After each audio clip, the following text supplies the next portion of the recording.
हाँ तो प्यारे बच्चों, कैसे हैं आप? प्रोबेबिलिटी चैप्टर चल रहा है एंड फर्स्ट लेक्चर थ्योरी का हमारा हो चुका है। अगर आप सेकंड लेक्चर पे हैं और आपने फर्स्ट लेक्चर नहीं देखा है तो ये लेक्चर आपके लिए थोड़ा सा डिफिकल्ट हो सकता है, तो प्लीज़ पहले फर्स्ट लेक्चर देखिए, बहुत बड़ा नहीं है। तो आज हम एनसीईआरटी के क्वेश्चंस को स्टार्ट करते हैं जो हमने पिछली क्लास में सीखा, तो उसकी एप्लीकेशन को देखते हैं। नेक्स्ट स्टार्ट करने से पहले मैं आप लोगों को एक सजेशन देना चाहूंगा। अगर क्वेश्चन आपकी स्क्रीन पे हिट होता है, आप चाहे अपनी एनसीईआरटी ओपन कर सकते हैं, वीडियो को पॉज प्ले के साथ खेलिए, क्वेश्चन को देखिए, खुद ट्राई करिए। अगर आप ट्राई करेंगे आपकी प्रैक्टिस होती जाएगी, और प्रैक्टिस ही तो इंपॉर्टेंट है। फिर सिर्फ आप यहां से अगर कॉपी करेंगे, कॉपी करके चलते जाएंगे, तो आपकी लर्निंग की प्रोबेबिलिटी थोड़ी सी कम हो जाएगी। तो मेरी रिक्वेस्ट है, प्लीज साथ साथ आप वीडियो को पॉज करिए और क्वेश्चन को खुद से ट्राई करिए। ओके, चलिए खैर फर्स्ट क्वेश्चन लेके आते हैं एनसीईआरटी का। See carefully, complete the following statements. Probability, okay, now it is going to be interesting. Probability of an event E, event आप समझते हैं, मैंने लास्ट क्लास में आपके साथ डिस्कस किया था। सैंपल स्पेस में से कोई भी एक या एक से ज्यादा आउटकम्स को उठा लो, उनको हम बोलते हैं इवेंट। ठीक है, कोई भी एक आउटकम का आना, अगर कॉइन को टॉस करते हैं तो टेल आना भी एक इवेंट है और हेड्स आना भी एक इवेंट है। अगर डाइस को थ्रो करते हैं तो 1 आना भी इवेंट है, 2 भी एक इवेंट है, 3 भी इवेंट है, 4 5 एंड अगर आपको बोला जाए कि कॉइन को टॉस एक डाइस को रोल करा करा और find the probability of getting even number on the dice, top of the dice, तो इवन नंबर के रिलेटेड जो आउटकम्स हैं उन तीनों आउटकम्स की लिस्ट को बोला जाएगा favourable outcomes to that event. Event कौन सा? इवन नंबर्स, तो 2 4 6 उठाओगे तो इवेंट है इवन नंबर, और ये तीनों आउटकम्स हैं उस इवेंट की सपोर्ट में। ओके, तो हम डिस्कस करते हैं। तो प्रोबेबिलिटी किसी इवेंट के होने की प्लस प्रोबेबिलिटी किसी इवेंट के ना होने की, दोनों का सम कितना होता है? ऑलवेज 1। इसका आंसर बनेगा 1। ओके, ये हम लास्ट क्लास में अच्छी तरह डिस्कस कर चुके हैं। हाँ जी, probability of an event that can not happen, can not happen, ये इंपॉर्टेंट चीज है। कैन नॉट हैपन का मतलब इसको हम बोलते हैं इम्पॉसिबल इवेंट। लाइकवाइज मैं कहता हूं कि sun sets in the east, कितने चांसेस हैं इसके? तो आप कहोगे सर ये कैसा मजाक है? तो sun sets in the east ये इम्पॉसिबल है, जीरो प्रोबेबिलिटी है। तो इम्पॉसिबल इवेंट की मतलब प्रोबेबिलिटी क्या होगी उसकी? Zero. The probability of an event that can not happen is zero. ठीक है, sun sets in the east, zero. Such an event is called impossible event. Okay, for an example, अगर sun तो जो लोग अलग एक साइंटिफिक टर्म यूज करती है, फॉर एग्जाम्पल अगर हम डाइस को थ्रो करते हैं तो मैं कहता हूं कि प्रोबेबिलिटी ऑफ गेटिंग 7 क्या होगी? तो डाइस में तो वो 1 से 6 तक ही होते हैं नंबर, तो 7 आने की प्रोबेबिलिटी है ही नहीं, इसको मैं क्या बोलूंगा? जीरो प्रोबेबिलिटी है। जीरो का मतलब ये इम्पॉसिबल इवेंट है, ये नहीं होगा। Okay, next third, probability of an event that is certain to happen, पक्का श्योर है होगा ही होगा। For example sun sets in the west, तो प्रोबेबिलिटी क्या है? 100% चांस है, श्योर है, होगा ही होगा। तो प्रोबेबिलिटी इसकी क्या होने वाली है? 1। The probability of an event that is certain to happen, it is 1 and it is known as sure event. Okay, sum of probabilities of all elementary events of an experiment is 1। 1 का मतलब जैसे मैंने यहां पे आपके सामने discuss कर रहा हूं, 1 आने की प्रोबेबिलिटी क्या होगी? 1/6। 2 आने की प्रोबेबिलिटी, ठीक है, 1/6। 3 आने की प्रोबेबिलिटी 1/6, 4 आने की प्रोबेबिलिटी 1/6, 5। अब देखो ना, कई बच्चे 5/6 लिख लेंगे। 5 आना तो एक बार ही है ना, काउंट कर रहे हैं हम। 6 आने की प्रोबेबिलिटी भी 1/6। अगर आप इन सबको ऐड करोगे, what you will be get? 6/6, 1। Coins के केस में देखोगे, हेड्स आएगा या टेल आएगा? हेड आने की प्रोबेबिलिटी हाफ, टेल आने की प्रोबेबिलिटी भी हाफ। इन दोनों को सम अप करोगे तो कितना आएगा? 1। तो sum of the probabilities of all the elementary events of an experiment is always 1। Okay, I hope I'm trying to make you understand. The probability of an event is greater than or equal to dash and less than or equal to dash. इसको समझिएगा क्या है। जब भी हम किसी probability की बात करते हैं, किसी चांस की बात करते हैं, या तो वो जो इवेंट है वो क्या होगा, इम्पॉसिबल होगा, या वो इवेंट होगा श्योर इवेंट। श्योर का मतलब sun sets in the west, impossible का मतलब sun sets in the east. और बाकी जितनी भी प्रोबेबिलिटीज हैं वो इन दोनों के बीच में लाई करती हैं। जैसे मैं कहता हूं कि आज इंडिया का मैच जीतने का चांस 0% है, इंडिया आज मैच नहीं जीतेगा, तो प्रोबेबिलिटी होगी 0, ठीक है। और दूसरी तरफ सेकंड मैच में मैं या सेकंड इनिंग्स में मैं कहता हूं कि आज इंडिया के जीतने का चांस 100% है, मतलब 100 गेंद बॉल्स के ऊपर आपको लेट अस अज्यूम 50 रन बनाने हैं and you are having 8 wickets in hand, तो आप बोलोगे श्योर है यार जीत जाएगा इंडिया, अब तो खत्म हो गया मैच, ठीक है। तो इसकी प्रोबेबिलिटी है 1। और अगर बीच बचा लिया कि अगर आपको 30 गेंद में लेट अस अज्यूम 40 रन बनाने हैं, तो मतलब आपके लिए गैस करना मुश्किल है कि जीतेगा या नहीं जीतेगा, या तो ये सारे के सारे बीच में आते हैं। इसका मतलब अगर आप कहते हो कि 50% चांस है इंडिया के मैच जीतने का, तो 50/100 इट वुड बी 1/2। तो इसका मतलब सरल भाषा में प्रोबेबिलिटी जो होती है वो 0 हो सकती है इम्पॉसिबल इवेंट के लिए, 1 हो सकती है श्योर इवेंट के लिए, और बाकी सारी probabilities will lie between 0 and 1। तो इसको अगर हम स्टेटमेंट के तौर पे लिखें, तो probability of an event is greater than or equal to 0 and less than or equal to 1। या तो प्रोबेबिलिटी 0 होगी, इसको लिखने का तरीका ये होता है, probability of an event is greater than और equal to 0 but less than और इक्वल टू 1, इनमें से ही कुछ होगा। इसका मतलब प्रोबेबिलिटी आपको क्या मिलेगी, हमेशा प्रॉपर फ्रैक्शन, न्यूमरेटर में छोटा नंबर होगा और डिनोमिनेटर में बड़ा नंबर होगा, या दोनों सेम भी हो सकते हैं। चलिए आगे चलते हैं। क्वेश्चन को मैं रिपीट कर रहा हूं, क्वेश्चन को पढ़िए, खुद से ट्राई करिए, फिर हम डिस्कस करते हैं इसको। ओके, सेकंड क्वेश्चन में देखिए, फर्स्ट पार्ट इसका क्या चाहता है, a driver attempts to start a car, that car starts और डजंट स्टार्ट। देखिए, कार का स्टार्ट होना या कार का स्टार्ट ना होना, ये दोनों के पास बराबर चांसेस नहीं है। कार का स्टार्ट होना डिपेंड करता है कुछ फैक्टर्स के ऊपर। कार कैसी है, अगर कार अच्छी है बिल्कुल नहीं है, हो सकता है फर्स्ट अटेम्प्ट में ही स्टार्ट हो जाए। वार्म वेदर है, कार जल्दी स्टार्ट हो जाती है। कोल्ड वेदर है तो हो सकता है आपको 2 सेल्फ लगानी पड़े, कार पहली बार में स्टार्ट ना हो सकता है 2 बार में स्टार्ट ना हो सकता है 3 बार में भी स्टार्ट ना हो, ठीक है। डिपेंड करता है कार की पोजीशन, वेदर की, बहुत सारे फैक्टर्स हैं, एक्सटर्नल फैक्टर्स जो इसको डिस्टर्ब कर सकते हैं। तो इसलिए जब कार के स्टार्ट होने का चांस है, इसको हम इक्वली लाइकली नहीं बोल सकते, ठीक है। एक्सटर्नल फैक्टर जब इसको डिस्टर्ब कर रहे हैं तो ये चांसेस इक्वली लाइकली नहीं हो सकते। अब आप कॉइन को टॉस करते हो तो आप यहाँ पे बैठे हो, चाहे आप विनिपेग कनाडा में बैठे हो जहाँ पे -30 डिग्री तक टेम्परेचर जाता है, तो आप कॉइन टॉस करोगे तो हेड या टेल्स ही आएगा, बट कार स्टार्ट करने के जो चांसेस हैं उनमें चेंज आ जाएगा। ओके, तो ये इक्वली लाइकली आउटकम्स नहीं हो सकती।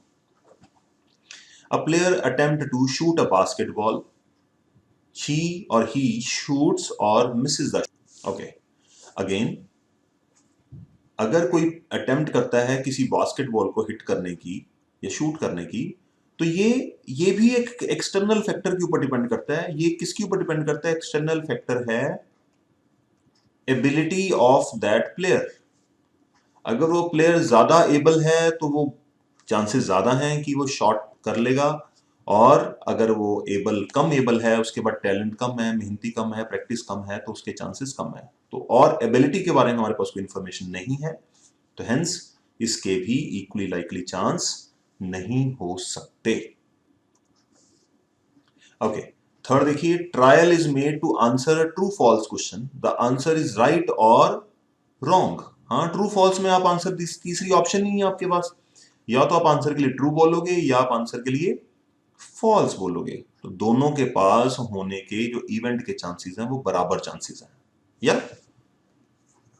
Baby is born, it's a boy और गर्ल। हाँ, ट्रांसजेंडर को अब हमने इंक्लूड कर लिया है, बट हम इसको इग्नोर करके चलते हैं for the time being, sorry to say. Baby is born, हाँ, it may be girl, it may be boy, इसमें कोई डाउट ही नहीं है। तो इसको हम मान के चलते हैं कि इसमें भी इक्वली लाइकली आउटकम्स आने के चांसेस है। Okay, I hope you are understood. चलिए, why is tossing a coin considered to be a fair way of deciding which team should get the ball at the beginning of a football game? सोचिए, 1 minute लगाइए। Okay जी, तो tossing a coin, cricket match में या जितनी भी जगह पे मैच को स्टार्ट होना है कोई भी, तो उसके लिए हम फेयर डील लेते हैं कि कॉइन को लेते हैं। क्यों? क्योंकि यहां पे इंपॉर्टेंट चीज टर्म कौन सी है? That is equally likely outcomes. Tail आने के पास जितना चांस है उतना ही चांस हेड्स आने के पास है, और दो ही आउटकम्स हैं, या तो टेल आएगा या हेड्स आएगा। तो इसका मतलब कॉइन को इसलिए माना जाता है कि कॉइन के अलावा आप कोई और चीज भी ले सकते हैं। क्या ले सकते हैं? कोई स्लिप ले सकते हैं। स्लिप के ऊपर एक तरफ मैं टेल लिख देता हूं, एक तरफ हेड्स लिख देता हूं फॉर एग्जाम्पल। बट जब मैं स्लिप्स को अगर मैं थ्रो करता हूं एयर में, तो मतलब इट डिपेंड्स कि वो फैक्टर, जो एयर फैक्टर, एक्सटर्नल फैक्टर है, वो इन्वॉल्व हो जाएगा। कॉइन का वेट होता है तो कॉइन तो सीधा नीचे गिरता है, बट स्लिप के केस में कुछ ना कुछ मॉडिफिकेशन, वो फोल्डेड किस तरफ है वो भी डिपेंड करता है। तो कहने का मतलब यहाँ पे टेल आने का या हेड आने का जो चांस है दोनों के पास बराबर है। तो लिखेंगे कैसे?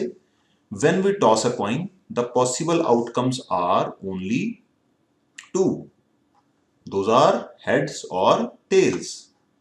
तो which are equally likely outcomes, दोनों के पास बराबर चांस है। इंडिया ऑस्ट्रेलिया का मैच स्टार्ट होने वाला है, टॉस होती है, तो इंडिया के पास भी टॉस जीतने का बराबर चांस है और ऑस्ट्रेलिया के पास भी बराबर चांस है, क्योंकि दोनों आउटकम्स क्या हैं? Equally likely.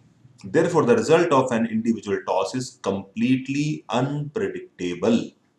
Therefore, tossing a coin is considered to be the fair way of deciding which team should get the ball in the beginning of a game. Okay? So that is the way the question will be solved. Pause करिए, साथ साथ आप notes बनाते रहिए। Which of the following cannot be the probability of an event? Probability of event in general way में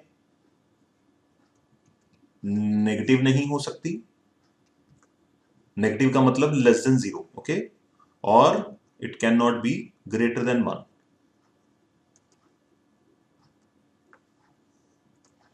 तो ठीक है जी, 2/3 डन है, 2/3 हो सकती है। अदरवाइज हमने इसको कैसे पढ़ा था? Probability of event technically is considered as this one. तो 2/3 -1.5 नहीं हो सकती। 15% का मतलब अगर आप देखना चाहोगे तो इट इज अब लाइक लेस देन 1, तो ये हो सकती है। 0.7 can also be the probability of an event. Okay, तो this concept will be applied here. Next देखिए, probability of event such some event is 0.05. What is the probability of not E? तो हमने ये डिस्कस करा था, probability of E plus probability of not E is always 1.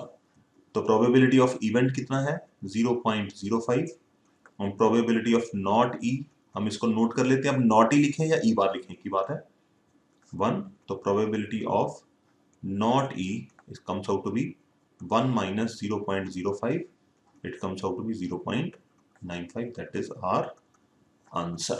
आप चाहे decimals में कर सकते हैं, आप चाहे फ्रैक्शंस में कर सकते हैं, बट आपका आंसर फ्रैक्शन में लोएस्ट फॉर्म में होना चाहिए। और जब डिनोमिनेटर में 10, 100, 1000 हो तो डेसिमल में भी लिख दें, की फर्क पड़ता है यार। ओके, फिर वही बोल रहा हूं, क्वेश्चन को पॉज करिए, वीडियो को, क्वेश्चन को पढ़िए, खुद से ट्राई करिए और आंसर मैच करिए, इससे आपका चैप्टर फटाफट हो जाएगा। A bag contains lemon flavor candies. Okay. Malini takes out one candy without looking into bag. At random हो गया, इसको random experiment बोलते हैं कि मैंने देखा नहीं, कोई भी random नहीं निकाल ली। What is the probability that she takes out orange flavor candy? तो बैग में कैंडीज कौन सी हैं? Bag contains only lemon flavor. ठीक है जी। अगर उसके पास सारे की सारी लेमन फ्लेवर्ड हैं तो पहले केस में ऑरेंज कैंडी कितनी होंगी, 0, therefore probability of getting orange candy would be 0 over whatever, और लेमन फ्लेवर कैंडी कितनी है, ऑल, तो प्रोबेबिलिटी क्या होगी, all divide by all, that is 1। ठीक है, जब है ही सारी लेमन है तो लेमन ही तो निकलेंगी और कोई तो निकलेगी नहीं, तो लेमन के निकलने का चांस है 100% और ऑरेंज फ्लेवर निकलने का चांस है 0%। ठीक है, ये क्वेश्चन एग्जाम में जनरली नहीं पूछे जाते, सिर्फ आपकी नॉलेज को एनहांस करने के लिए। Okay, moreover it is given that group of 3 students, the probability of 2 students not having the same birthday is 0.992। अब देखिए यहां पे इस क्वेश्चन को करने से पहले दो बंदे हैं ए एंड बी, दोनों के सेम बर्थडे होने की प्रोबेबिलिटी क्या है, पहले तो ये समझिए। सेम बर्थडे का मतलब same day of birth, date की बात कर रहे हैं स्पेसिफिकली। सेम बर्थडे या तो दोनों एक ही दिन पैदा होंगे ना सेम बर्थडे, या तो 1 जनवरी को फॉर एग्जांपल दोनों पैदा होते हैं। तो 1 जनवरी कितनी होती है, 1 जनवरी सिर्फ एक काउंट होता है, और टोटल साल में कितने दिन होते हैं, 365। हम लीप ईयर को यहाँ पे इग्नोर करके चल रहे हैं क्योंकि लीप ईयर की बात यहाँ पे नहीं की गई। सेम बर्थडे होने की प्रोबेबिलिटी क्या है, 1/365। कई स्टूडेंट कहते हैं कि सर 1 जनवरी की जगह 2 जनवरी को भी तो हो सकते हैं। अगर आप 2 जनवरी लोगे 1 जनवरी will be deleted, 1 January cut करनी पड़ेगी हमें, तो 2 जनवरी भी तो एक ही डेट है, तो इसका भी चांस क्या है 1/365, क्योंकि they will occupy only 1 day. अच्छा जी, अब दूसरी बात आती है डिफरेंट बर्थडे की। अगर दो बंदे हैं उनका 1 जनवरी को बर्थडे था, इसको हम बोलते हैं सेम बर्थडे। डिफरेंट बर्थडे होने के लिए क्या क्या कितनी आउटकम्स मिलेंगी उसको। अगर एक बंदा 1 जनवरी को पैदा होता है तो दूसरे बंदे के पास डिफरेंट बर्थडे करने के लिए कितने चांसेस हैं, दूसरे बंदे के पास 1 जनवरी को छोड़ दो बाकी कितने दिन है टोटल, 364 डेज हैं पूरे साल के 1 जनवरी के अलावा। तो इसका मतलब कितने चांसेस बनते हैं डिफरेंट बर्थडे के, 364/365। सिंपल सा फंडा, दोबारा रिपीट करता हूं, एक दिन है उनके पास सेम बर्थडे के लिए, वो साल का कोई भी एक दिन हो सकता है, तो बाकी सारे दिन किसके लिए हैं, डिफरेंट बर्थडे के लिए तो हुए। और बाय द चांस यहाँ पे कंफ्यूजन हो रही है, तो सेम बर्थडे को मैं मान लेता हूं P ऑफ E, और डिफरेंट बर्थडे को मान लेते हैं मतलब नॉट सेम। ठीक है जी, यहाँ पे ऐसे लिखते हैं P of same plus P of not same, दोनों का सम कितना होगा, 1 ही तो होगा। तो इसका मतलब अगर इसकी probability 1/365 plus P of not same है इक्वल टू 1, तो P of not same is going to be 1/364/365। I hope you understand. Okay. Now it is given that in a group of 3 students, the probability of 2 students not having the same birthday is 0.992. What is the probability? अब 3 student बोला गया है but discussion किसके बारे में हो रही है, ओनली 2 स्टूडेंट्स। तो what is the probability that 2 students have same birthday. ठीक है जी, तो क्वेश्चन का आंसर हम लिखते हैं, answer probability of not having, note बना के लिख लीजिएगा भाई, ये सारी चीजें बड़ी काम की चीजें हैं, आपके बड़े बड़े क्वेश्चन सॉल्व कराएंगी। ठीक है जी, probability of not having same birthday that is 0.992। तो ये दोनों कॉम्प्लीमेंट्री इवेंट्स हैं, तो probabilities having same birthday it would be 1 minus 0.992, it comes out to 0.008, that is going to be your answer. I hope it is understood. साथ साथ note करते जाइए। A bag contains 3 red balls and 5 black balls. तो red balls कितनी है, 3, black balls कितनी है, 5। Okay, तो टोटल balls कितनी हो गई, 8. A ball is drawn at random. At random का मतलब बैक की तरफ देखा नहीं है, आंखें बंद करके ऐसे निकाल ली ball. What is the probability the ball is red. ठीक है जी, प्रोबेबिलिटी ऑफ रेड बॉल. कितनी रेड बॉल्स हैं? 3. टोटल बॉल्स कितनी है? 8. और नॉट रेड, ये बार बार आपको एम्फेसाइज कर रहा है.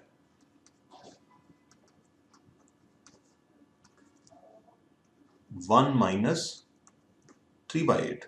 ठीक है, P of E plus P of not E, it comes out to be 5/8. Not red का मतलब किसी बात कर रहे हो? नॉट रेड का मतलब we are talking about black. देखिए ब्लैक की प्रोबेबिलिटी क्या है? 5/8. ओके, तो that would be your answer. Okay, next चलते हैं. Read the question carefully. Video को पॉज करके क्वेश्चन को रीड करें, ट्राई करें, अपना आंसर फटाफट मेरे साथ मैच करें. Okay, box contains 5 red marbles. Red marbles 5 और व्हाइट कितने हैं? 8. ग्रीन कितने हैं? 4. ओके, तो टोटल हो गए 8 4 12 और 5 17, 17 टोटल मार्बल है. क्या पूछा गया? 1 marble is taken at random. What is the probability that the marble taken out would be red. Probability of getting red marble. Red कितने हैं जी? 5. टोटल कितने हैं? 17. दूसरा क्या पूछा गया है? Probability of white.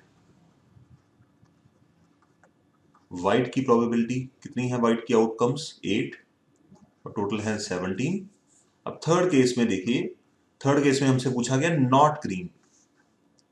तो दो तरीके से किया जा सकता है probability of not green. Not green का मतलब 1 में से ग्रीन की प्रोबेबिलिटी माइनस कर दीजिए. तो 1 माइनस ग्रीन कितने हैं? 4.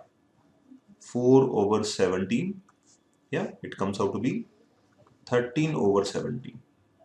या और इसको ऐसे भी किया जा सकता है, नॉट ग्रीन का मतलब number of marbles which are not green. Green के अलावा काउंट कर लो कितने अभी? 13. तो probability of not green equal to 13/17. आप ऐसे भी लिख सकते हैं. Okay, I hope you are understood with that. Okay, next move करते हैं. Piggy bank contains 150 paisa coins.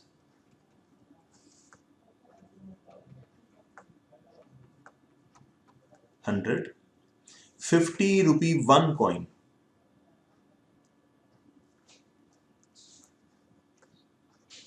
₹1 coins आ गए 50 एंड 20 कॉइन्स हैं 2 रुपीज के.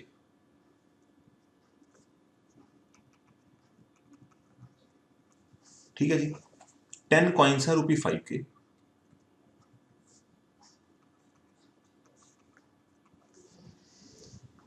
हाँ जी, 100 कॉइन्स 50 पैसे के, 50 कॉइन्स ₹1 के, 20 कॉइन्स ₹2 के एंड 10 कॉइन्स हैं ₹5 के. If it is equally likely that one of the coin will fall out when a bank is turned upside down. Piggy bank है, उसको अगर आप निकालते हो, अपसाइड डाउन करते हो, तो उसमें से अगर कॉइन निकालने की कोशिश करते हो, आपको ये बोला गया कि इनमें से कोई भी कॉइन आने का चांस इक्वली लाइकली है. Then what is the probability that a coin will be a 50 paisa coins. तो यहां पे पहले तो टोटल कर लें इनका. 180. तो हमसे पूछा गया पहला सवाल, प्रोबेबिलिटी ऑफ 50 पैसा कॉइन. 50 पैसा के कितने कॉइन है? 100. और टोटल कॉइन कितने हैं? 180. तो ये आप कट करेंगे और 5/9. दूसरा, will not a 5 rupee coin. तो पहले आप 5 की प्रोबेबिलिटी निकाल लीजिए. Probability of 5 rupee coin. 5 रुपी वाले कितने हैं? 10/180. It is 1/18. तो probability of not 5 rupee coin 1 minus 1/18. ठीक है, ऐसे कर सकते हैं. अगर आपको 5 रुपए वाला नहीं चाहिए तो 5 वाले को छोड़ दो, बाकी सारे काउंट कर लो कितने हैं और डिवाइड बाय 180 कर लो. That is another way of solving it. Okay, I hope you are understanding. Next, Gopi buys a fish from a shop for his aquarium. The shopkeeper takes out one fish at random from the tank containing 5 male fishes. Male fish कितने हैं? 5 and female fish that is 8. What is the probability that fish taken out is a male fish? बड़ा ही basic question है. Total है 13, तो probability of male fish 5 by 13, that is going to be our answer. Basic question हैं, थोड़ी सी speed के साथ चलते हैं. Game of chance consists of spinning an arrow which comes to rest pointing at one of the numbers 1 2 3 4 5 6 7 8 and these are equally likely. मैंने आपको बताया था इस चैप्टर में हम सिर्फ equally likely के बारे में ही पढ़ रहे हैं. What is the probability it will point at it? Total number of, ये ऐसे आपको क्वेश्चन को शुरुआत करनी है.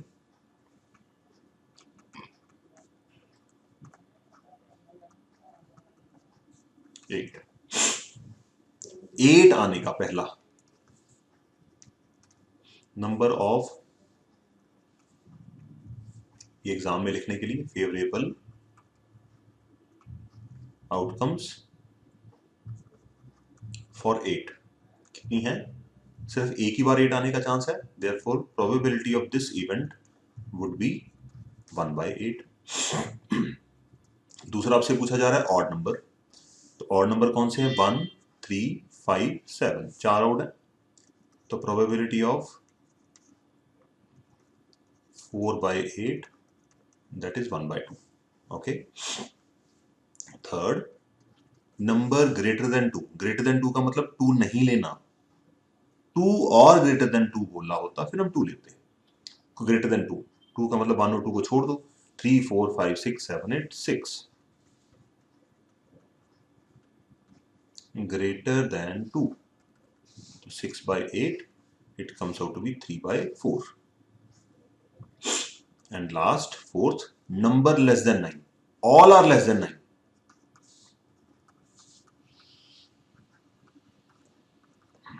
Eight by 8, that is 1. Okay, तो नंबर लेस देन 9 का मतलब 9 से छोटा. 9 नहीं लेना. पॉज करके साथ साथ नोट करते रहिए. A die is thrown once, find the probability of getting. तो when a dice और coins के केस में आपको जो सैंपल स्पेस है वो बनानी पड़ेगी. When a die is thrown, the possible outcomes क्या होंगी? 1 2 3 4 5 6. तो उसने बोला प्राइम नंबर आने का चांस क्या है पहले में. तो प्राइम नंबर इवेंट के लिए कौन कौन सी फेवरेबल आउटकम्स होंगी? 2 3 and 5. ठीक है जी. तो probability of getting a prime number would be equal to 3. Total count करना है इनको. ठीक है जी. 1 by 2. Number line between 2 and 6. तो 2 and 6 के बीच में कौन कौन से नंबर है? 3 4 5. ठीक है जी. चलिए ठीक है.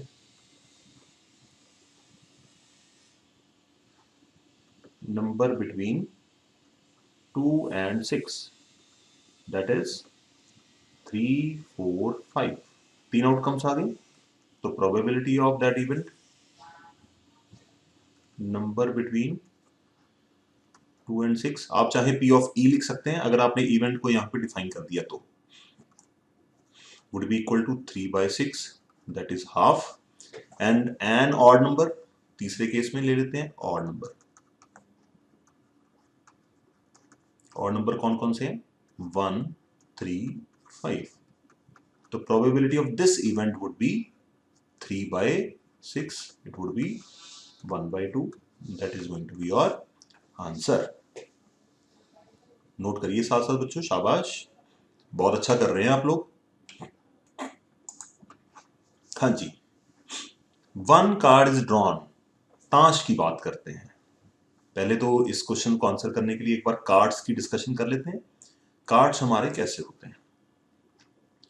इन total we are having 52 cards.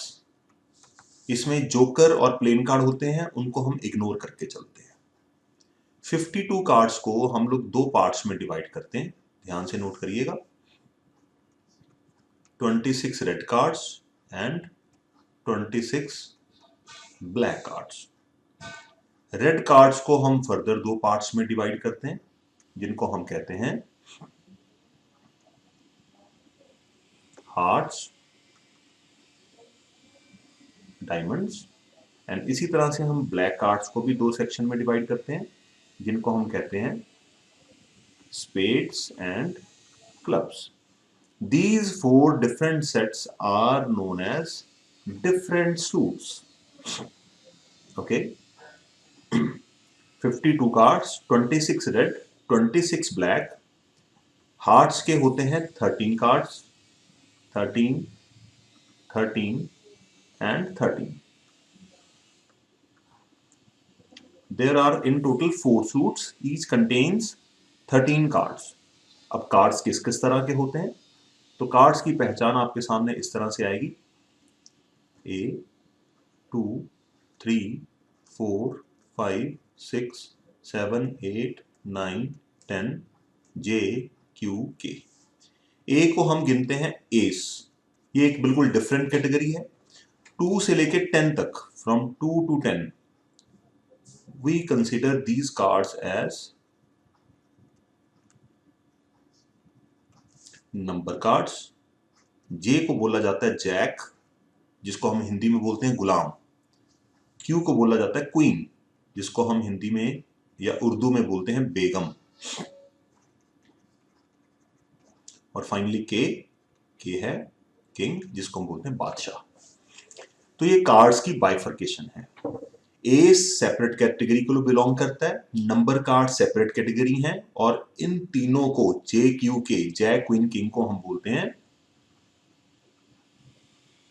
Face cards. Okay, तो अगर हम फेस कार्ड्स की बात करते हैं, फेस कार्ड्स हमारे कौन क्या क्या हमें देते हैं, टोटल हम देखते हैं ना पॉसिबिलिटीज कैसे हैं। तो पहले अगर देखा जाए, टोटल कार्ड्स हैं 52, रेड कितने हैं 26, दूसरा आ गया ब्लैक, ब्लैक कार्ड्स भी 26 हैं। तीसरे नंबर पे ब्लैक के बाद आ जाएंगे हार्ट्स के कार्ड, कितने हैं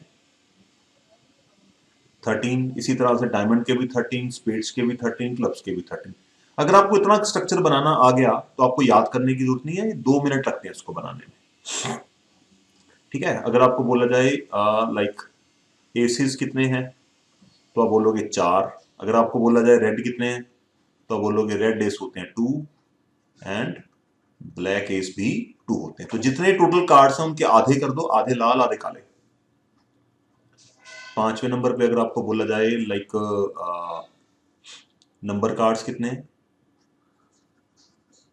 तो एक सूट में कितने कार्ड्स हैं 9 कार्ड्स। ये सुनो, तो 9 4s आर 36 नंबर कार्ड्स हैं, जिनमें 18 होंगे रेड एंड 18 होंगे ब्लैक। ठीक है जी। तो आपको पूछा जाए फेस कार्ड की प्रोबेबिलिटी निकालो, तो पहले तो काउंट पता होना चाहिए फेस कार्ड्स कितने होते हैं। एक सूट में देयर आर 3 फेस कार्ड्स, तो टोटल 4 सूट्स हैं, टोटल फेस कार्ड्स कितने होंगे 12। 12 में से 6 रेड होंगे और 6 होंगे ब्लैक। ठीक है जी। इस तरह से बहुत सारे क्वेश्चंस आपके बनते हैं जिनको हमें आंसर करना होता है। तो अब हमारे पास एक क्वेश्चन है, इसको देखते हैं क्या है। 1 card is drawn from a well shuffled deck of 52 cards. Question बड़े प्यार से पढ़ना। Find the probability of getting a king of red colour. देखिए किंग कितने होते हैं, एक सूट में एक किंग है, तो देयर आर 4 सूट्स, इसका मतलब टोटल किंग्स कितने हैं, 4 किंग्स। 4 किंग का मतलब 2 रेड होंगे और 2 ब्लैक होंगे। तो आपसे किसकी प्रोबेबिलिटी पूछी गई है, प्रोबेबिलिटी ऑफ रेड किंग। तो रेड किंग की प्रोबेबिलिटी बनेगी, 2 रेड किंग है, out of total 52 it would B 1/26। You understanding? हाँ जी। तो पहले पेज में रेड किंग, टोटल मैंने आपके साथ डिस्कस करा था 4 किंग्स होते हैं, 4 किंग्स में 2 रेड, बस आपको ऐसे ही काम करना है, 2 ब्लैक, ठीक है जी। तो probability of getting a red king would be 2/52, it is 1/26। दूसरा पार्ट देखते हैं क्या है, अ फेस कार्ड। तो फेस कार्ड कितने होते हैं टोटल, एक सूट में there are 3 face cards, JQK, अभी डिस्कस करा था आपके साथ, 3 फेस कार्ड्स, ठीक है जी। तो इसका मतलब 4 सूट्स होते हैं, टोटल फेस कार्ड्स कितने हैं, 12 फेस कार्ड्स, जिसमें से 6 रेड होते हैं और 6 ब्लैक। बट आपको कौन से पूछे गए हैं, सिर्फ फेस कार्ड पूछा गया, इसका मतलब टोटल पूछे गए। Probability of face card that is 12/52, 4 3s are 4 13s are. Third part देखिए इसका क्या है, आगे बहुत मजेदार क्वेश्चन आने वाले हैं। अ रेड फेस कार्ड, तो 12 फेस कार्ड है टोटल, 6 रेड होते हैं 6 ब्लैक होते हैं। तो probability of red face card कितने होंगे, 6/52, 3/। फोर्थ नंबर पे the Jack of hearts,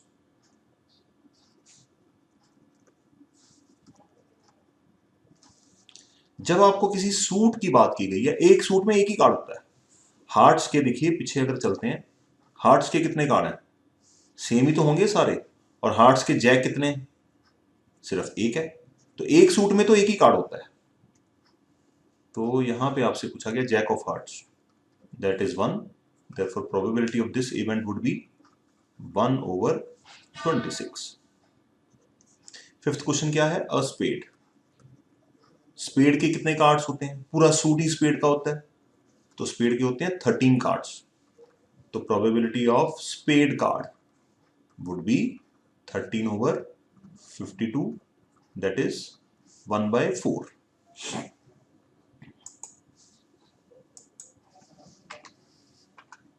okay, next क्या पूछा गया, स्पेड कार्ड के बाद एक ही क्वेश्चन आ गया, यहीं पे कर देते हैं, that is queen of diamonds. Queen of, फिर सूट आ गया एक सूट में एक तरह का कार्ड एक ही होता है, तो क्वीन ऑफ डायमंड कितनी होंगी, 1, that is 1/52, that is going to be your answer. ठीक है, थोड़ी सी स्टार्टिंग में कंफ्यूजन है कि आगे बहुत सारे क्वेश्चन है मेरे पास, जिनको प्रैक्टिस कराऊंगा आपको। चलिए इसको नोट करिए, नेक्स्ट क्वेश्चन देखते हैं क्या है। 5 कार्ड्स 10, एक jack, queen, king and ace, 10 jack, queen, king and ace, किसके, डायमंड के। क्या हुआ इनके साथ, are well shuffled with their face downwards. सिर्फ 5 कार्ड की गेम चल रही है, 52 कार्ड्स नहीं लेने। 5 कार्ड में से 1 card is picked at random, then what is the probability that the card is queen. इन 5 कार्ड्स में क्वीन कितने हैं, तो total cards 5, probability that card is a queen. तो प्रोबेबिलिटी ऑफ क्वीन, कितने कार्ड्स हैं क्वीन के, एक कार्ड है out of 5।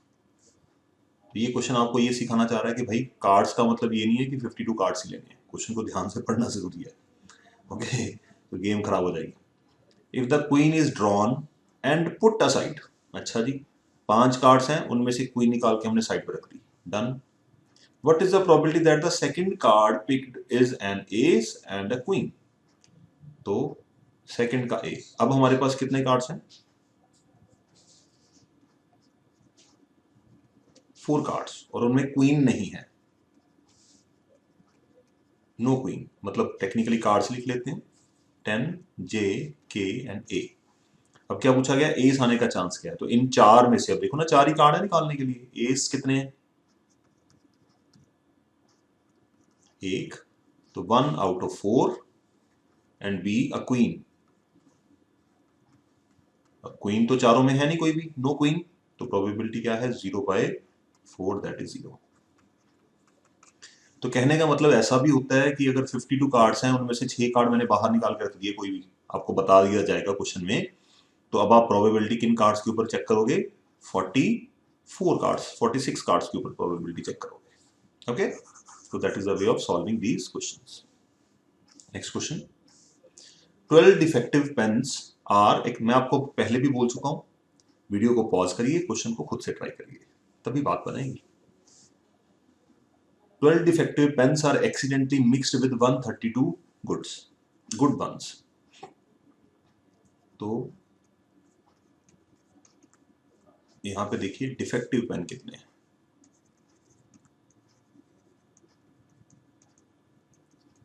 12, and good pens कितने हैं, 132।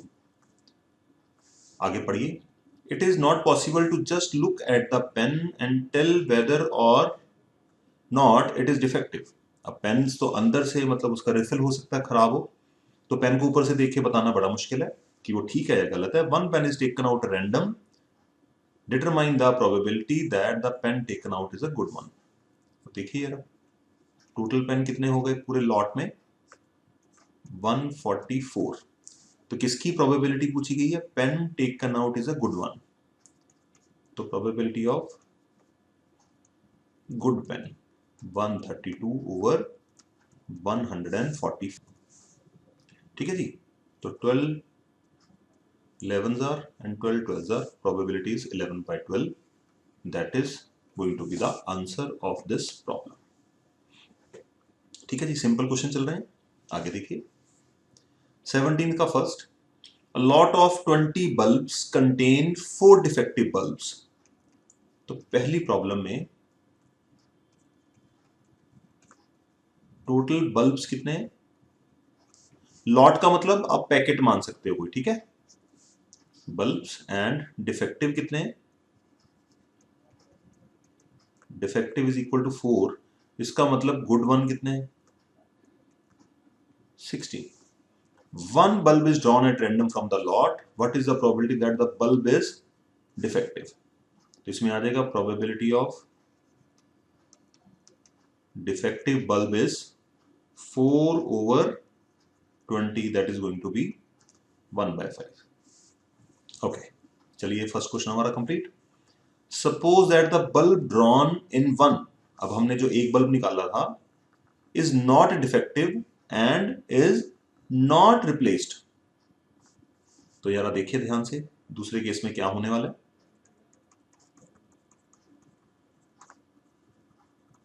टोटल बल्ब कितने रह गए, 19।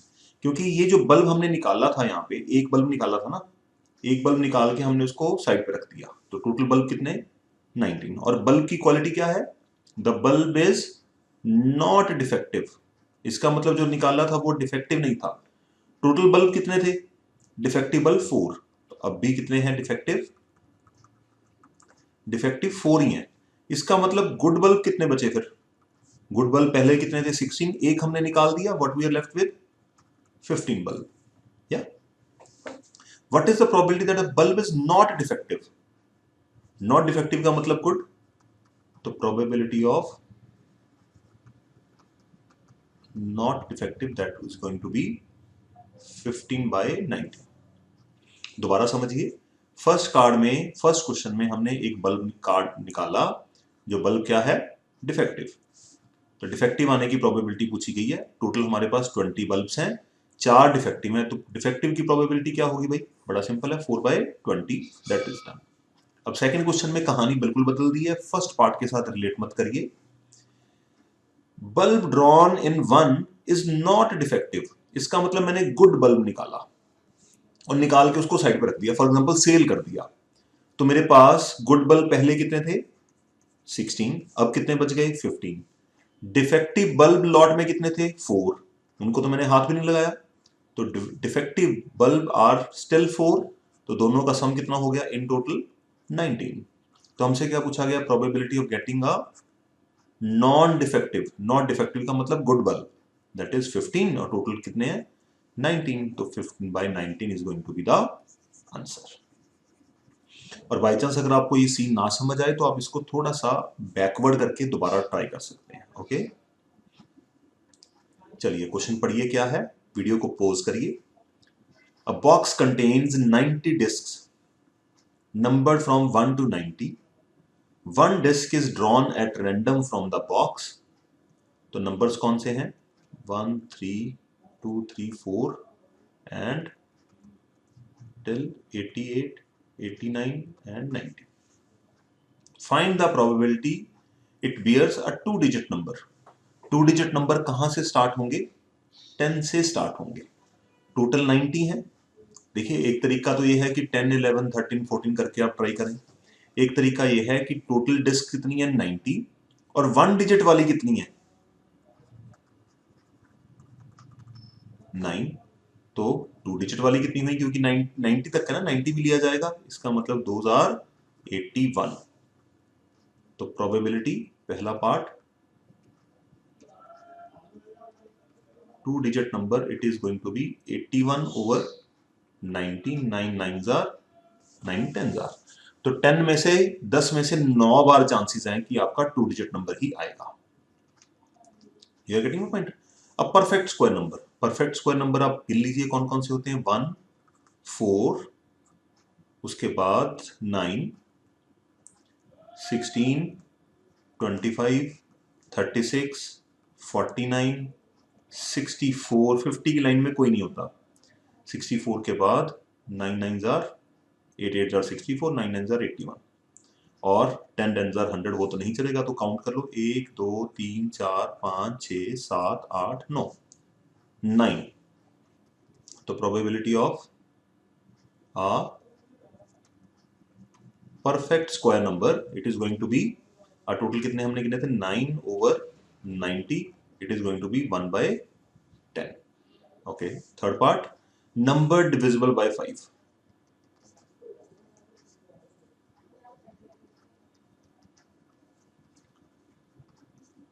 तो सीधी बात है, 90 है, 90 डिवाइड बाय 5, 18 नंबर्स बनते हैं जो 5 से जाएंगे। सीधी सी बात है, हर एक, अगर आप 0 to 10 के बीच में देखोगे तो 5 और 10, हर एक डेकेड में, हर एक 10 की लिस्ट में आपको 2 नंबर मिलेंगे, तो टोटल 9 लिस्ट बनेगी 10 10 की, तो 9 2s are 18, ऐसे भी लिख सकते हो आप। तो 18/90, it comes out to be 1/5, and that is going to be our answer. Pause करिए वीडियो को, नोट करिए, अच्छे नोट्स बनाएंगे तो आपकी हेल्प करेंगे। चलिए नेक्स्ट क्वेश्चन देखते हैं। A child has a die whose 6 faces show the letter as given below. Okay. The die is thrown once. अब 1 2 3 4 5 6 होता है, उसके ऊपर ये स्टिकर्स लगा दिए। What is the probability of getting A? A कितने हैं यहाँ पे? तो total number of possible outcomes is equal to 6। तो probability of getting A, that is 2/6, 1/3, and probability of getting D, अब डी कितनी बार आने के चांस है यहाँ पे? एक ही डी है, तो 1/6, that is going to be our answer.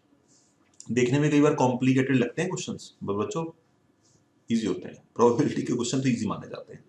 हाँ, आगे जाके कुछ अच्छे क्वेश्चंस भी आएंगे, कोई बात नहीं, तब की तब देखते हैं।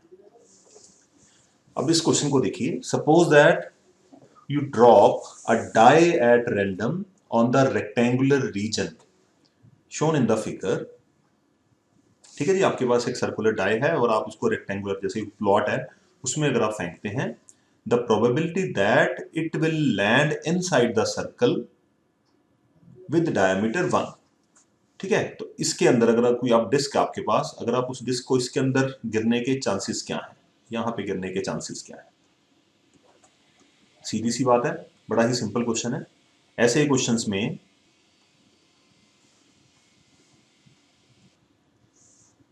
हाँ जी बच्चों, तो इस सवाल में इस रेक्टेंगल जो डाई है, डाई को यहां पे गिरने के लिए क्या प्रोबेबिलिटी होगी इस सर्कल में? देखिए, किसी भी इवेंट की अगर आप प्रोबेबिलिटी कैलकुलेट करते हो तो ये तो अंडरस्टूड है, it is number of favourable outcomes upon total number of possible outcomes. अगर आप यहां पे देखेंगे, यहां पे काउंट ऑफ आर्टिकल्स तो नहीं है, बट यहां पे किसकी बात हो रही है? टेक्निकली एरिया की बात हो रही है। तो इसमें गिरेगा या इसमें गिरेगा? इसका मतलब एरिया की बात हो रही है। तो यहां पे जो हमारा चांस बनता है will be favourable area upon total area. तो फेवरेबल एरिया, तो यहां पे favourable area upon total area, favourable area है एरिया ऑफ सर्कल जहां पे हमें बॉल गिरानी है या डिस्क गिरानी है। टोटल एरिया क्या है? Area of rectangle.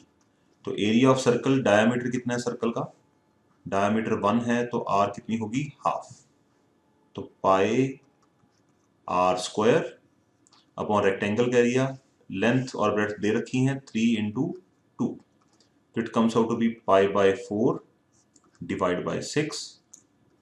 तो π/4 × 1/6, it comes out to be π/24। तो आप चाहें इसमें पाई की वैल्यू पुट कर दें, एनसीईआरटी में यही आंसर रिकमेंडेड है। ओके, तो इस तरह से सवाल किए जाते हैं। ऐसा ही क्वेश्चन आपकी एग्जाम्पल में भी है, जरूर ट्राई करिएगा उसको। ठीक है, उसमें ये होता है कि एक प्लॉट है या कोई लाइक फॉरेस्ट है, उसमें कोई हेलीकॉप्टर क्रैश कर गया है, तो हेलीकॉप्टर क्रैश करने के लिए क्या चांसेस हैं कि हेलीकॉप्टर स्पेसिफिक एरिया में क्रैश किया होगा। ठीक है जी, तो probability is going to be π/24। Okay, अब कई बच्चे पूछते हैं कि एग्जाम में, जब एग्जाम में क्वेश्चन आएगा, अगर आप पाई की वैल्यू डाल भी देंगे, हमें फ्रैक्शन में लिखना है, तो पाई की वैल्यू डाल के भी लिख देंगे, कोई फर्क नहीं पड़ता। ओके, चलिए नेक्स्ट चलते हैं। Read the question carefully. A lot consists of 154 ball pens out of 20 are defective। तो यहां से हम स्टार्ट करते हैं। तो प्रोबेबिलिटी किसी भी इवेंट की क्या होती है? Number of favourable outcomes upon total number of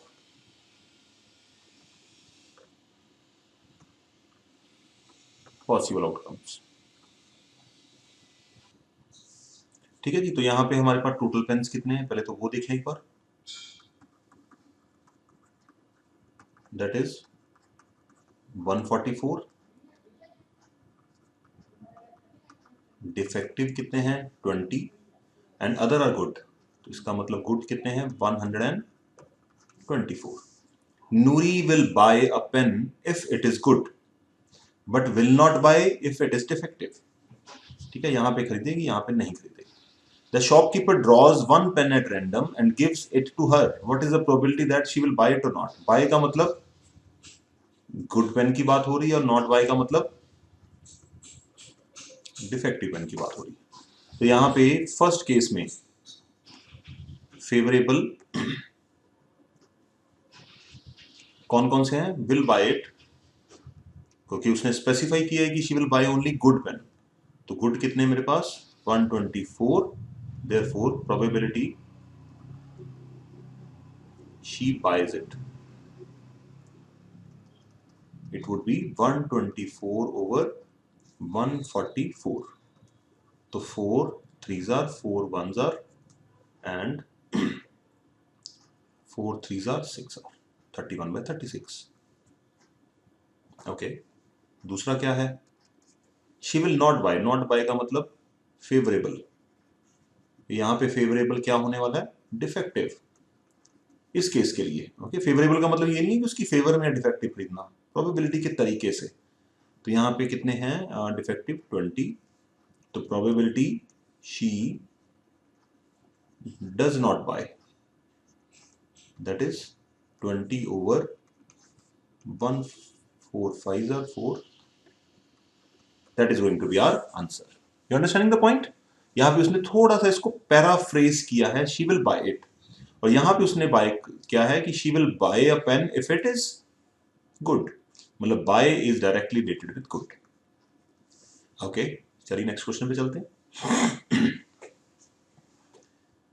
refer to example number 13, complete the following table. हाँ जी, refer to example number 13, complete the following table. Example number 13 मैंने यहाँ पे कॉपी करी हुई है, देखिए आप अपने टेक्स्ट बुक में देख सकते हैं। तो ये क्या चाहता है, 2 dice, 1 blue and 1 gray are thrown at the same time. Write down all the possible outcomes.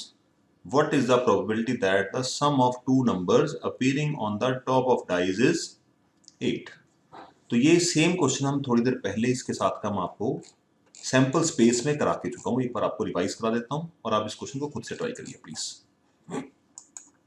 Here, तो ये तो बनेगी लिस्ट ऑफ पॉसिबल आउटकम्स। अगर आपको याद हो 6 टाइम्स आपको वर्टिकली 1 to 6 लिखना है और 6 टाइम्स आपको हॉरिजॉन्टली 1 to 6 लिखना है उसके आगे, ठीक है। तो ये आपकी लिस्ट ऑफ 36 आउटकम्स बन जाएगी, already had been made. List of outcomes बनाने के बाद मैंने आपको क्या सिखाया था यहाँ पे कि sum on the number on both the faces. Sum 2 आने की प्रोबेबिलिटी क्या है, 1 over 36, मतलब 1 होता है आउटकम। सम 3 आने के लिए आउटकम कितनी है, 2। तो मैं इन सारी आउटकम्स को एक बार कॉपी कर लेता हूं और हम अपने सवाल पे लेके चलते हैं।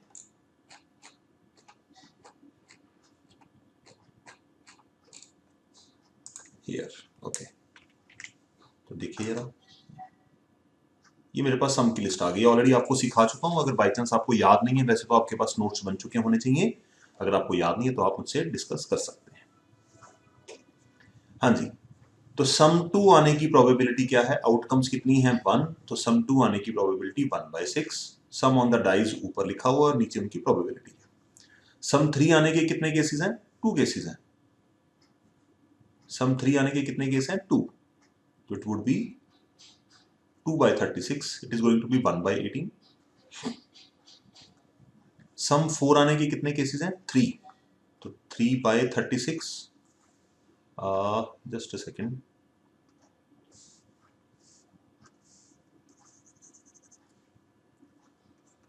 To by 36। सम 4 आने के कितने केस हैं, 3 केसेस हैं, तो 3/36। हम इसको लोअर फॉर्म में लिख सकते हैं। सम 5 आने के कितने केस हैं, 4 केस हैं, तो 4/36। सम 6 आने के 5 केस हैं।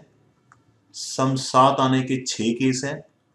सम 8 आने के 5 हैं, फिर 4/36, 3/36, 2/36 एंड 1/36। मैंने इस टेबल को जो आपको गिवन है यहाँ पे बनाया मैंने, इसके अकॉर्डिंगली हमने ये सारी प्रोबेबिलिटीज निकाली। अब यहाँ पे पॉइंट ऑफ डिस्कशन क्या है, आई होप ये आपको समझ आया होगा। तो पॉइंट ऑफ डिस्कशन है कि student argues that there are 11 possible outcomes, there are 11। तो मतलब वो क्या कर रहा है, वो इनको ही पॉसिबल आउटकम मान रहा है, बट ये तो एक सब्जेक्ट है। हम यहां पे काउंट क्या करते हैं, याद रखना, नंबर ऑफ फेवरेबल आउटकम्स या नंबर ऑफ पॉसिबल आउटकम्स। अब सम 3 आने का मतलब हम 3 को नहीं लेंगे, सम 3 आने के लिए कितनी आउटकम्स हैं जो 3 को रिप्रेजेंट कर रही हैं, दैट इज 2। तो वो स्टूडेंट क्या कर रहा है यहाँ पे, 1 2 3 4 5 6 7 8 9 10 11 इन्हीं को ले रहा है। तो दैट इज एब्सोल्युटली रॉन्ग, क्योंकि हम सब्जेक्ट को नहीं लेते, हम काउंट फॉर दैट इवेंट, उसके लिए काउंट कितना है उसको लेते हैं।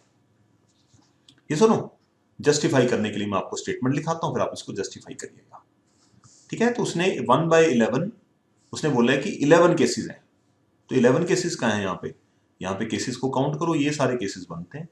In total.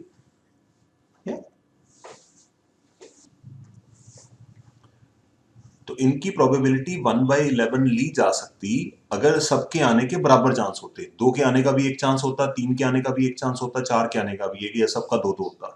तो यहाँ पे हर एक के अकरिंग के जो प्रोबेबिलिटी है या अकरिंग का नंबर है वो डिफरेंट है, इसलिए इक्वली लाइकली नहीं है। तो इसका आंसर हम ऐसे ही लिखेंगे, the probability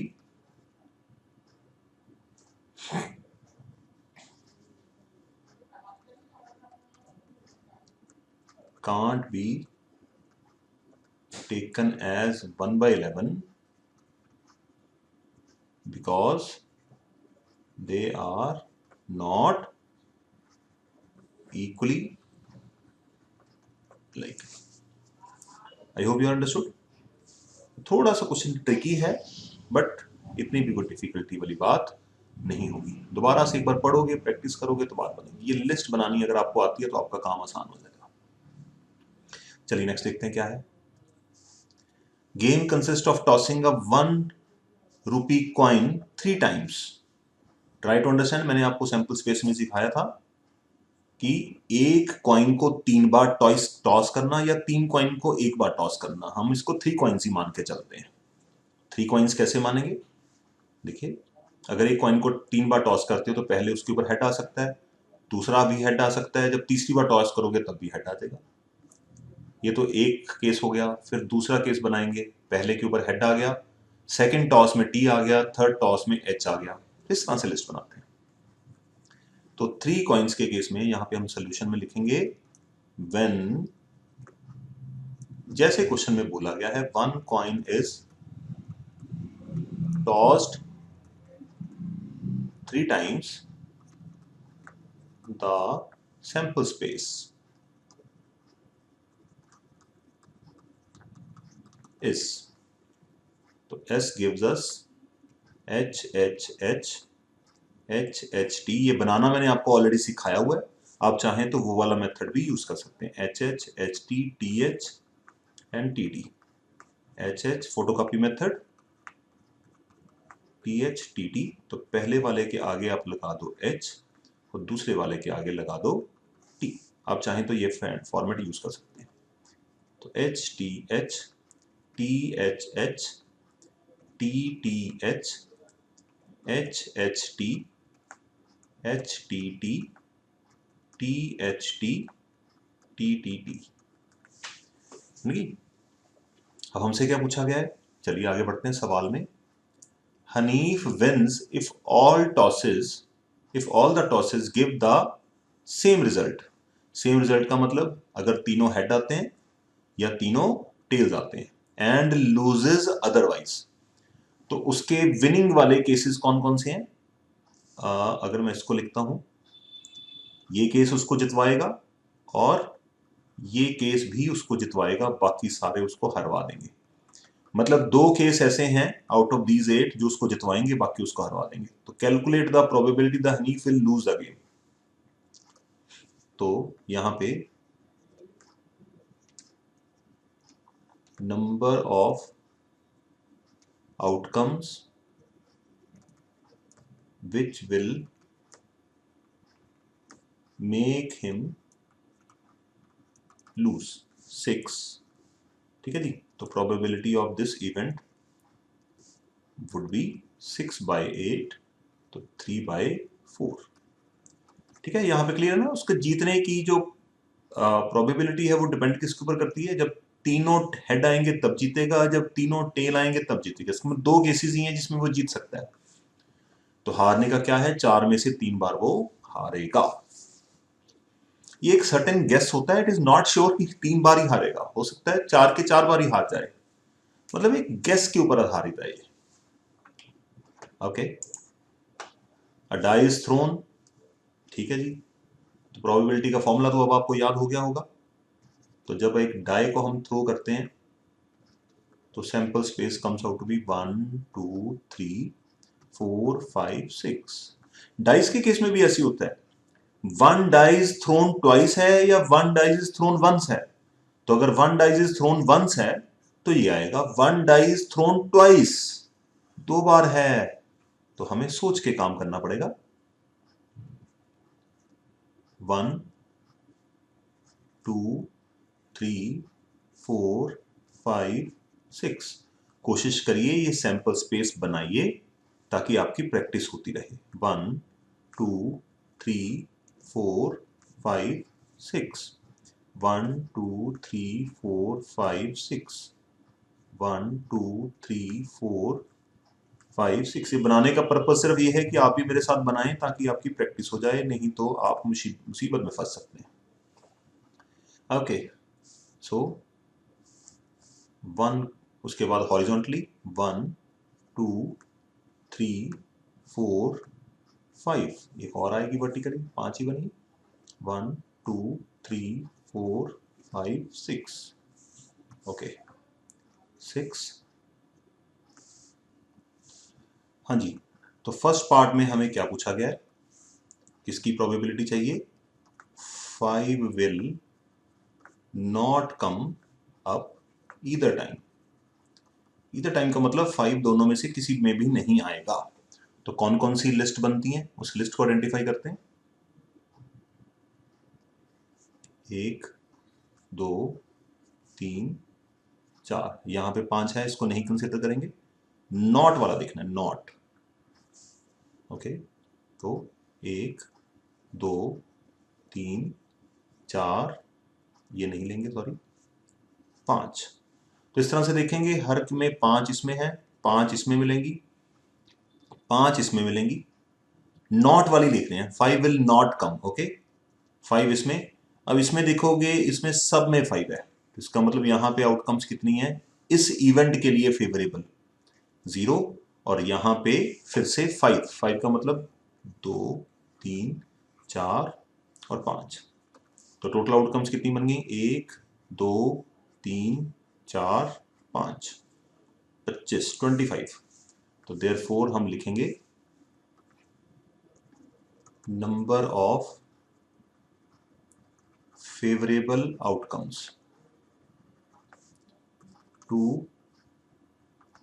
this event comes out to be 25। ठीक है जी, therefore probability of this event would be 25 by 36। Okay, तो 5 will not come up either time, मतलब दोनों में से किसी में भी 5 नहीं आएगा। तो 5 वाले छोड़ देने सारे, इनमें से 5 नहीं आ रहा। ओके, सेकंड केस में हमसे क्या पूछा गया है? 5 will come up at least once। At least word को लेके कभी कंफ्यूज नहीं होना। एटलीस्ट का मतलब मैंने आपको क्या सिखाया था, अगर आपको याद हो तो? एटलीस्ट का मतलब the number and greater than that. तो उसने बोला एटलीस्ट 5, एटलीस्ट 5 का मतलब एक बार 5 आए या एक से ज्यादा बार 5 आए। तो एक बार 5, तो इस केसेस को अगर हम दोबारा से रिपीट करके देखें, एक बार 5 कहां कहां पे आ रहा है? वैसे तो अंडरस्टूड है, 35 36 में से 25 ऐसी आउटकम्स हैं जिनमें 5 आ रहा है, जिनमें 5 नहीं आ रहा। तो 5 आने वाली कितनी बची? 11 ही तो बची। बट फिर भी हम यहाँ पे आइडेंटिफाई करने की कोशिश करते हैं। 5 यहाँ पे आ रहा है, एक बार तो आ रहा है ना कम से कम।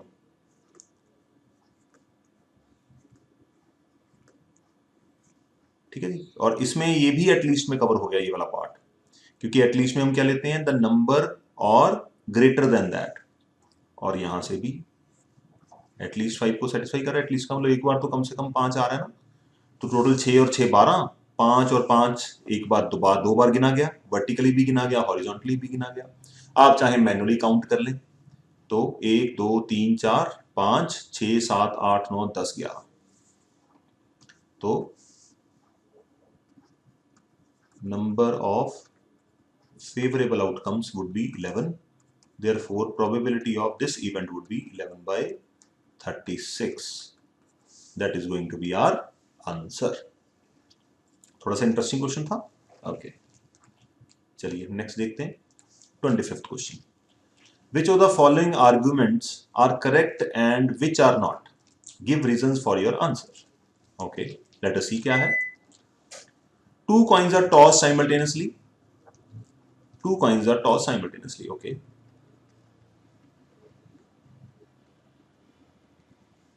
There are three possible outcomes. तो ये क्या कह रहा है कि टू हेड्स हैं, टू टेल्स हैं, ओके, और वन ऑफ ईच। हाँ जी, तो ये बोल रहा है कि टू हेड्स हमने नोट कर लिया, टू टेल्स ये भी हमने नोट कर लिया, और वो कह रहा है कि क्या आएगा, one of each. One of each का मतलब एक पे हेड एक पे tail, but one of each can be considered in two ways. ठीक है, या तो पहले पे हेड दूसरे पे टेल, या पहले पे टेल दूसरे पे हेड। तो टू कॉइन्स के केस में हमारी लिस्ट ऑफ पॉसिबल आउटकम, अब देखिए वन ऑफ ईच का मतलब हेड टेल या टेल हेड। तो हेयर आप ऐसे लिख सकते हो, it can be observe that, जो टर्म है वन ऑफ ईच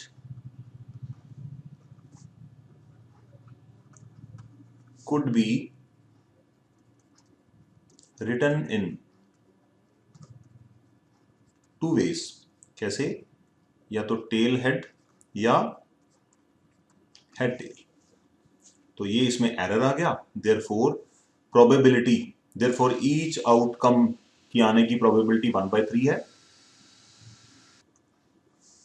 ठीक है जी, टू वेज, तो देयरफॉर यहां पे आएगा probability of each event is going to be 1/4. Therefore, the statement is not correct.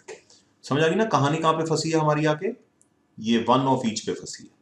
तो वन ऑफ ईच को ये एक ही तरह से ले रहा होगा, या तो हेड टेल ले रहा होगा या टेल हेड ले रहा होगा, बट हमें तो दोनों ही लेने हैं। ओके, सेकंड पार्ट देखते हैं क्या है। If a die is thrown, there are two possible outcomes, an odd number or an even number. Therefore, the probability of getting an odd number is 1/2. Perfectly all right. अगर हम die को throw करते हैं तो number है, देखो zero is neither odd nor even, zero तो है नहीं यहाँ पे, तो 1 2 3 4 5 6। अब किसी नंबर को फेंकोगे आप तो नंबर क्या होगा, या तो ऑड होगा या इवन होगा। हाँ जी, तो 6 आउटकम्स हैं, ऑड कितनी होंगी 3 और इवन कितनी होंगी 3, और प्रोबेबिलिटी इस इवेंट की ऑड वाले की क्या होगी 3/6 हाफ, और प्रोबेबिलिटी दूसरे इवेंट की जिसमें इवन नंबर्स हैं उसकी क्या होगी 3/6, दैट इज 1/2। तो hence this statement is proven correct. तो इसी के साथ आपका जो एनसीईआरटी की एक्सरसाइज है उसको हम यहीं पे फिनिश करते हैं। नेक्स्ट जो हमारी ऑप्शन है वो एनसीईआरटी की ऑप्शनल एक्सरसाइज को करना है ट्राई। उसमें थोड़े से 2-3 क्वेश्चन है जो ट्रिकी हैं, जो ध्यान से समझेंगे। Let us continue for NCERT optional exercise.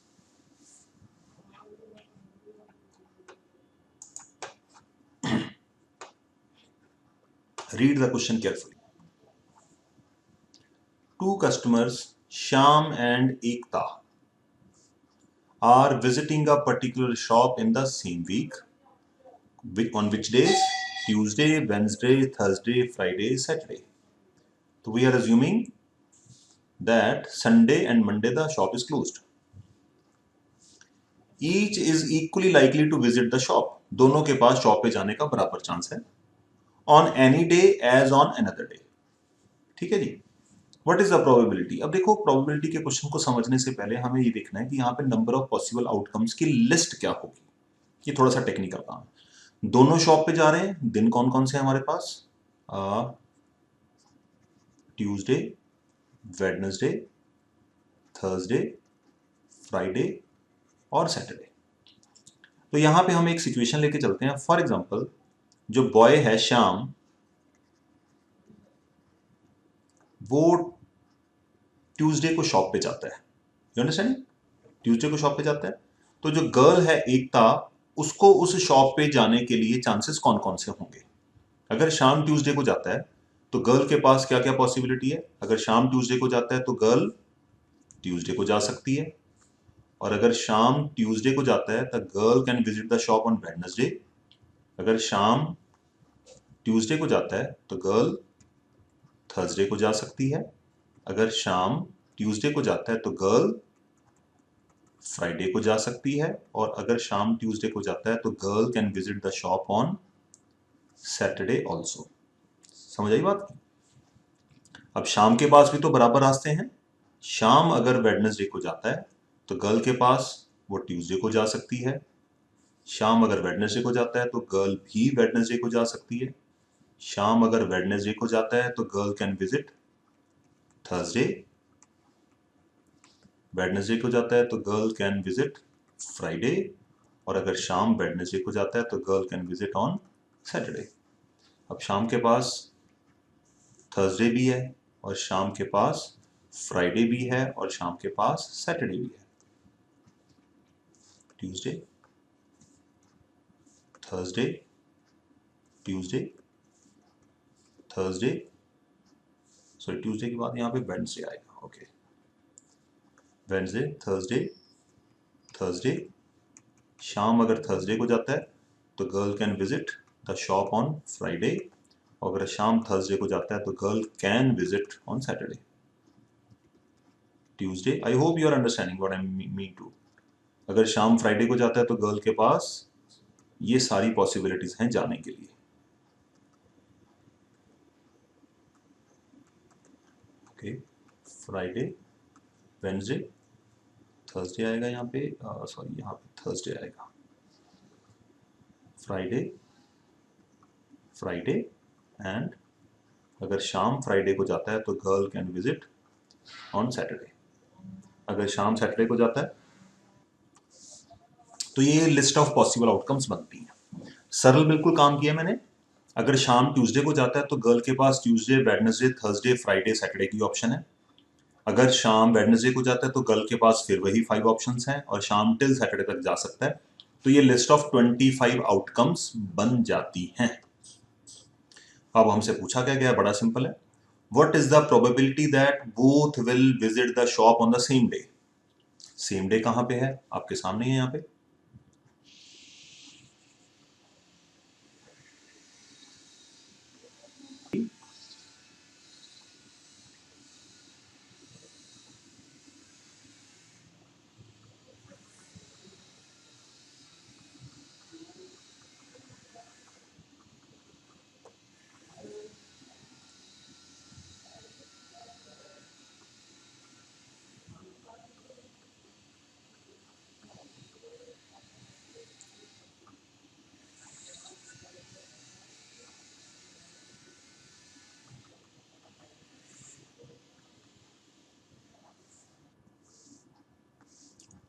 Probability of visiting the shop on the same day is 1/5। ठीक है, 5 केसेस हमने यहाँ पे निकाले हैं, 1, 2, 3, 4, 5।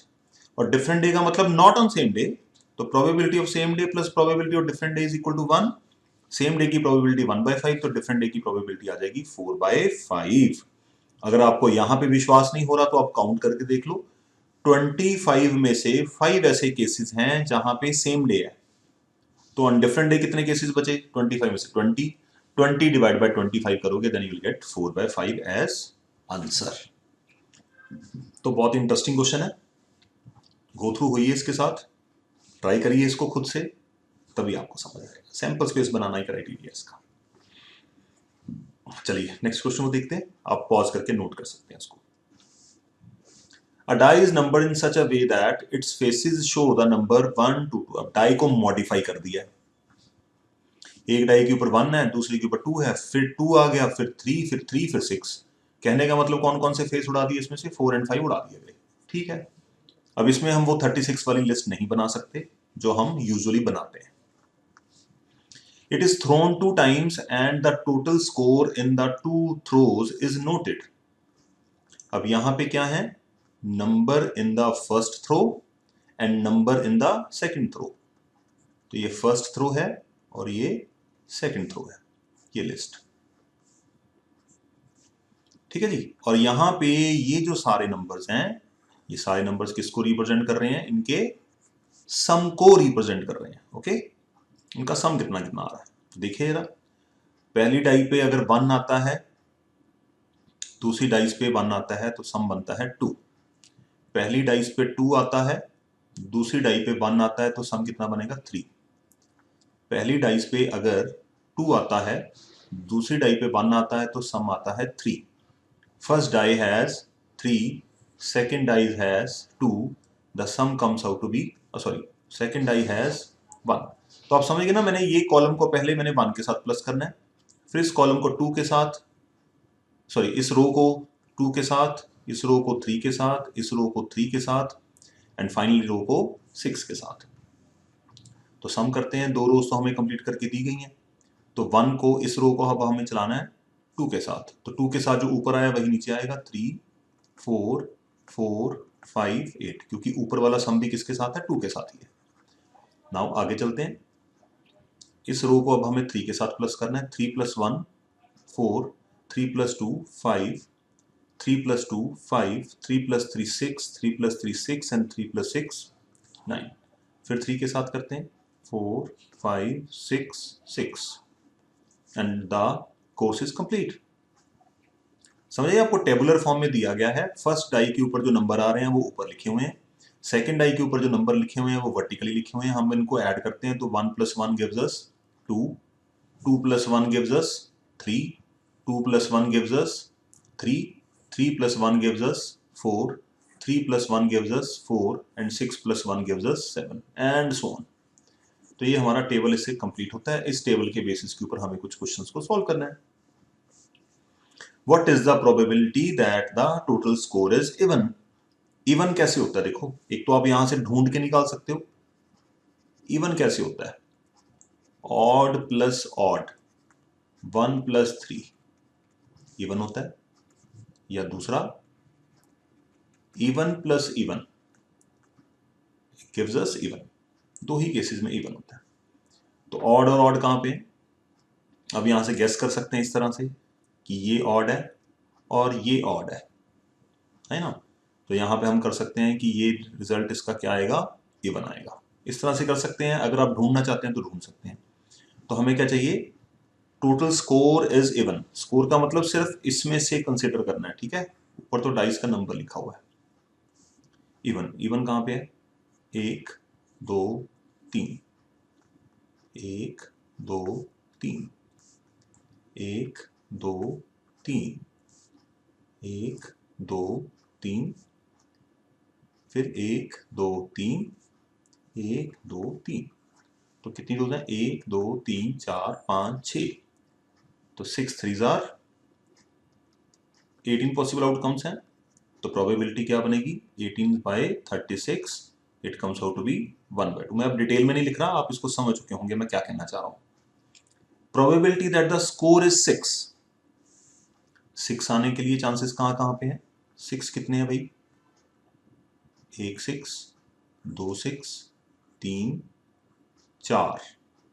ये सुनो, तो 6 कैसे आएंगे, 3 में 3 ऐड करके या 4 में 2 ऐड करके। 4 तो हमारे पास है ही नहीं, तो 3 में 3 ऐड करके ही हमारा 6 बन सकता है।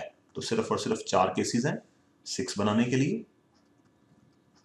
तो therefore probability is 4 probability of sum 6 is equal to 4/36, which comes out to be 1/9। और sum at least 6, at least 6 का मतलब क्या है, 6 या 6 से ज्यादा वाले लेने हैं, ठीक है जी। तो 6 या 6 से ज्यादा, 6 वाले तो ये चारों आ चुके हैं ऑलरेडी, और 6 से ज्यादा वाले कौन से हैं, देखो जरा कंसीडर करो। मैं पेन का कलर चेंज करता हूं।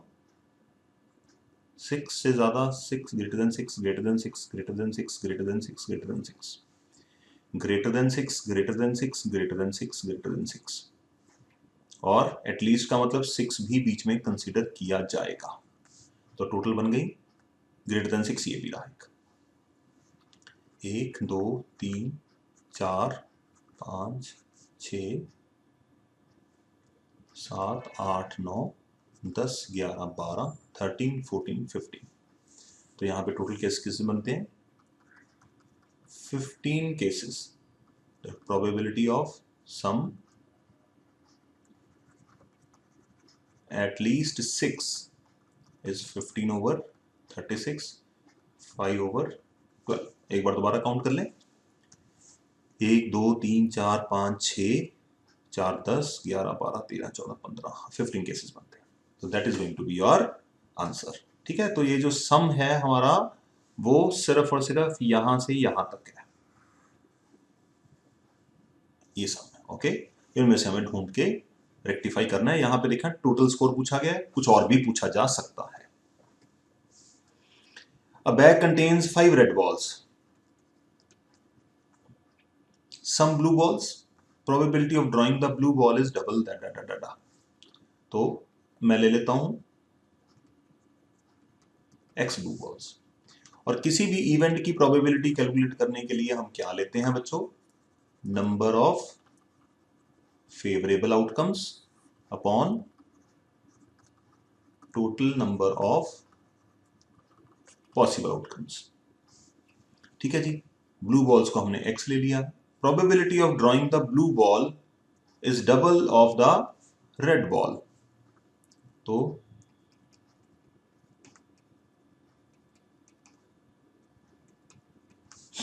क्वेश्चन में क्या बोला गया है? Probability of blue ball, total blue ball कितनी है? x, टोटल बॉल्स कितनी है? डन। ठीक है जी, 5 रेड बॉल हैं, ब्लू बॉल को हमारे पास पता नहीं था कितनी है, हमने उनको x सेलेक्ट कर लिया, तो टोटल बॉल्स हो गई x + 5। ब्लू बॉल की प्रोबेबिलिटी कितनी होगी? ब्लू बॉल्स कितनी है? x, और टोटल बॉल्स कितनी है? x + 5। Therefore probability of blue ball would be x over total x + 5. Okay, probability of red ball कितनी होगी? रेड बॉल कितनी है? 5 ओवर x + 5। ठीक है जी, अगर क्वेश्चन को दोबारा से पढ़ते हैं। Probability of drawing a blue ball, probability of blue ball is, maths में is, was, were, shall be, will be, ये सारे वर्ड्स इक्वल टू में कन्वर्ट हो जाते हैं। तो इज डबल, डबल का मतलब 2 times of probability of red ball. Equation बन गई, प्रोबेबिलिटी ऑफ ब्लू बॉल कितनी है? x ओवर x + 5, और 2 times x over red ball की कितनी है? 5 over x + 5। x + 5 cancel out हो गए, x comes out to be 10। तो therefore number of blue balls is equal to 10। ठीक है जी, अगर इस क्वेश्चन को दोबारा समझोगे, 5 रेड बॉल हैं, सम ब्लू बॉल्स हैं, ब्लू सम का मतलब मैंने x मान लिया, टोटल बॉल्स x + 5। उसने रिलेशनशिप किसके बीच में बनाया? ब्लू बॉल की प्रोबेबिलिटी एंड रेड बॉल की प्रोबेबिलिटी के बीच में। तो मैंने पहले प्रोबेबिलिटी ऑफ ब्लू बॉल निकाली, फिर प्रोबेबिलिटी ऑफ रेड बॉल निकाली। दोनों के बीच में रिलेशन क्या है? Probability of blue ball is twice the probability of red ball. तो probability of blue ball is twice of probability of red ball. Calculate करा तो x की वैल्यू आई 10, that is number of blue balls. Okay great, next question देखते हैं। ध्यान से पढ़िए, क्वेश्चन डिफिकल्ट नहीं है, आपको पढ़ने में टाइम लगाना पड़ेगा। अगर आप ट्राई करना चाहते हैं तो वीडियो को पॉज करें और क्वेश्चन को ट्राई करें, that would be the better idea. Bag, a box contains 12 balls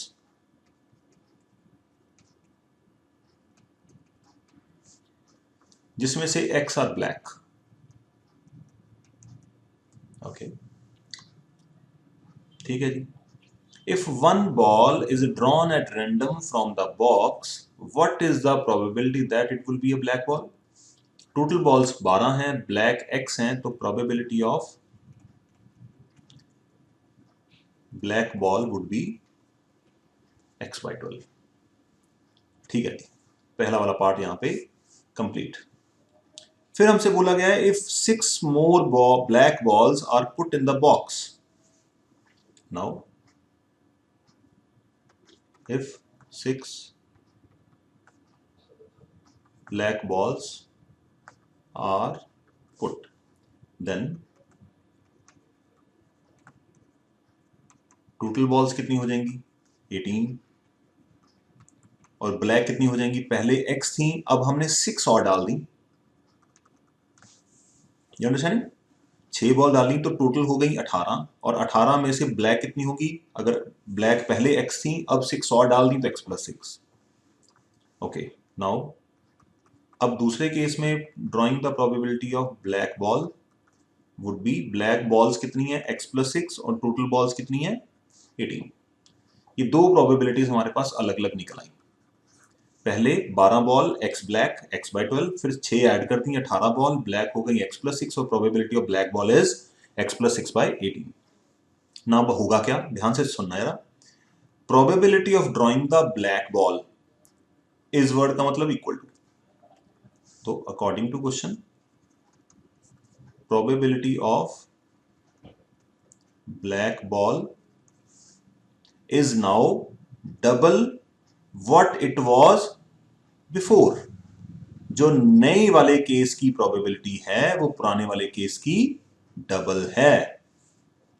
तो इसका मतलब नए वाले केस की प्रोबेबिलिटी कितनी है? x plus 6 by 18 is double the probability it was before. ठीक है जी। तो 2 6 are 6 3 are what we are left with x plus 6 by 3 equal to x, so it leads to x plus 6 equal to 3x, and further 3x minus x equal to 6, 2x equal to 6, and x comes out to be 3। that is your answer।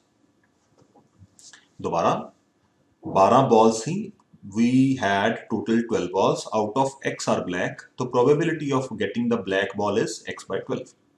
ये हमारा इससे first part complete होता है। फिर हमसे बोला गया है कि अगर उसमें 6 ब्लैक बॉल और डाल दें तो टोटल बॉल्स हो गई 18, ब्लैक हो गई x plus 6, probability of black आ गई x प्लस 6 बाई 18।